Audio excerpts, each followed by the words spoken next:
বন্ধুরা, আপনাদেরকে চন্দ্রা কিচেনের ভিলেজ ফুডে স্বাগত। আশা করি আপনারা খুব ভালো আছেন। আজকে করবো পাস্তা। ফার্স্টে পাস্তাগুলো সেদ্ধ বসিয়ে দেবো। এখানে পাস্তা সেদ্ধ হতে হতে আমরা কেটে নেবো বাঁধাকপি, পেঁয়াজ, গাজর, ক্যাপসিকাম, কাঁচা লঙ্কা, রসুন। তারপর কড়াইতে তেল দিয়ে ডিমগুলো ভালোভাবে ভেজে নেবো। ভাজার পর ওই তেলের মধ্যেই রসুনের কুচি, লঙ্কা কুচি দিয়ে ভালোভাবে ভেজে নেব।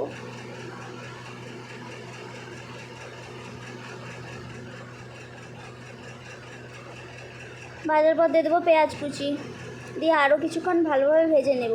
কিছুটা ভাজা হয়ে এলেই দিয়ে দেবো ক্যাপসিকাম, গাজর, দিয়ে আরও কিছুক্ষণ ভালোভাবে নেড়ে নেব। নেওয়ার পর দিয়ে দেবো লবণ, হলুদ, দিয়ে কিছুক্ষণ ভেজে নেব। ভাজার পর দিয়ে দেবো বাঁধাকপি, দিয়ে কিছুক্ষণ ভেজে নেব। ভাজার পর দিয়ে দেবো সয়া সস, চিলি সস,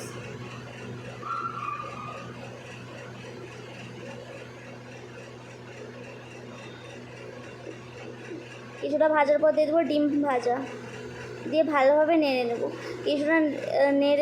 কিছুটা নেড়েই দিয়ে দেবো পাস্তা মশলা। কিছুক্ষণ নেড়েই পাস্তাগুলি দিয়ে দেবো, দিয়ে কিছুক্ষণ নেড়েই নামিয়ে নেব। তৈরি পাস্তা খুব সহজ পদ্ধতিতেই তৈরি হয়ে যায়। আশা করি আপনার দিকে ভালো লাগবে।